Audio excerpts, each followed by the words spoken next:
Salut les triathlètes, j'espère que vous avez la pêche. Aujourd'hui, j'aimerais vous parler d'un élément important, pour ne pas dire essentiel, dans votre entraînement. Que vous soyez nageur, cycliste, coureur ou triathlète, débutant ou confirmé, vous ne pouvez pas vous entraîner sérieusement sans elle. Je veux bien sûr parler des zones d'intensité. En triathlon, il y a 3 disciplines et dans chacune d'elles, on peut s'entraîner à une intensité faible, moyenne ou élevée. Pendant une séance, vous allez être amené à varier ces intensités pour progresser et donc il est crucial de savoir les identifier correctement. C'est pour ça que dans cette vidéo, peut-être un petit peu théorique mais ô combien importante, je vais vous expliquer de manière simple le nombre de zones d'intensité, leur intérêt et la manière de les différencier.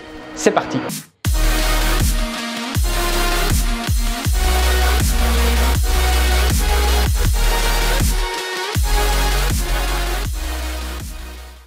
Afin de progresser en triathlon de manière saine et efficace sans forcément y passer trop d'heures, il vaut mieux effectuer des séances qualitatives ou du moins une partie de vos séances. Et qui dit qualité dit une forme de structure sur laquelle se baser pour établir un bon dosage entre le temps passé à basse intensité, moyenne intensité et haute intensité dans vos entraînements. C'est justement la première raison pour laquelle je vous conseille vivement l'utilisation des zones d'intensité. Maintenant, vous devez aussi savoir durant chaque séance à quel niveau d'intensité vous êtes à un instant T sur base de vos zones, car c'est en vous entraînant à une intensité choisie que vous développerez les qualités physiques nécessaires à votre progression, comme par exemple votre endurance, votre technique, votre puissance, votre vitesse, etc. Alors si vous comprenez ce qui va suivre, vous allez profondément enrichir votre entraînement et ça vous mènera vers de meilleurs résultats. Par contre, comme le sujet des zones d'intensité peut vite devenir un gros casse-tête vu la complexité que certains lui donnent au niveau scientifique, moi j'ai volontairement décidé de l'aborder de manière simplifiée. Car mon objectif c'est pas de vous bombarder le cerveau, mais c'est que vous puissiez utiliser ces zones au quotidien. Alors ici je vais vous donner un tableau qui vous servira de repère pour vos séances. C'est un tableau en 5 ou 7 zones, de 1 à 5 ou de 1 à 7, de la zone la moins intense à la zone la plus intense. D'abord en 5 zones car ce sont les plus utilisées et que c'est une répartition qui passe partout vu qu'elle est assez compréhensible pour un athlète qui a un peu d'expérience. Puis de mon côté, je rajoute 2 zones pour arriver à 7 zones pour ceux qui veulent aller un peu plus en détail sur le travail à haute intensité, notamment à vélo avec le système des zones de puissance de Andrew Kogan. Mais je vous rassure, on peut déjà s'entraîner de manière très qualitative avec les 5 premières zones. Et pour ceux qui débutent ou qui ont peu d'expérience dans les sports d'endurance, je conseille de fonctionner avec un système en 3 zones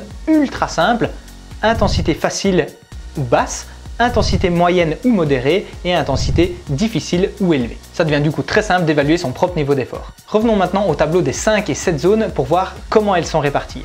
Il y a d'abord la zone 1 que j'appelle zone de récupération. Ça correspond à votre zone d'échauffement, de récupération active ou d'endurance très facile en n'ayant pratiquement pas l'impression de fournir un effort. Alors si vous êtes bien entraîné, vous pouvez tenir cette intensité durant de très nombreuses heures.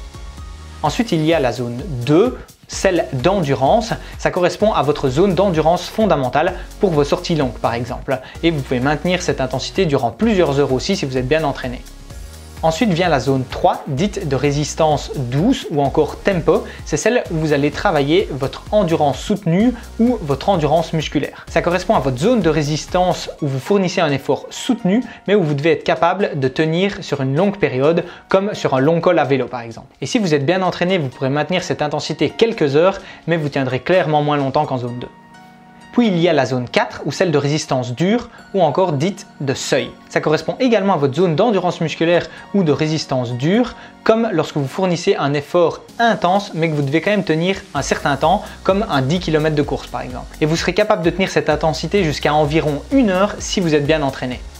Et enfin, il y a la zone 5 ou zone de puissance et de vitesse. Ça correspond à la zone où vous fournissez un effort très intense de quelques minutes, comme sur des fractionnés courts ou un test PMA à vélo ou un test VMA de course à pied par exemple. Et selon votre niveau d'entraînement, vous allez être capable de tenir cette intensité durant environ 3 à 7 minutes. Avec ces 5 zones, vous pouvez déjà comprendre et varier énormément votre entraînement pour progresser. Mais qu'en est-il des efforts encore plus intenses que vous pouvez maintenir pendant quelques secondes ou 1 à 2 minutes? Parce qu'il y a quand même une différence conséquente en termes de vitesse ou de puissance entre votre zone 5 et un effort maximal. Si je prends l'exemple en course à pied, la zone 1 pourrait être 8 km/h, la zone 5 pourrait être 17 km/h et puis l'effort maximal pourrait être 32 km/h. Ou à vélo, la zone 1 de puissance pourrait être de 140 watts, la zone 5 de 300 900 watts et puis l'effort maximal de 850 watts. Alors avec le tableau qu'on a vu juste avant, on avait déjà divisé en 5 zones les intensités plus basses, on va dire, et qu'est-ce qu'on fait avec les intensités plus hautes? Eh bien justement, c'est pour ça que j'évoquais plus tôt dans la vidéo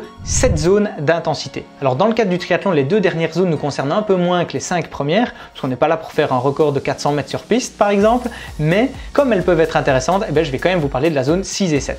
La zone 6, c'est la zone sous-maximale, c'est celle où vous développez aussi votre puissance et votre vitesse. Ça correspond à la zone où vous fournissez un effort quasi maximal pour tenir jusqu'à environ 1 minute, comme sur un sprint de quelques centaines de mètres à vélo ou en course à pied par exemple.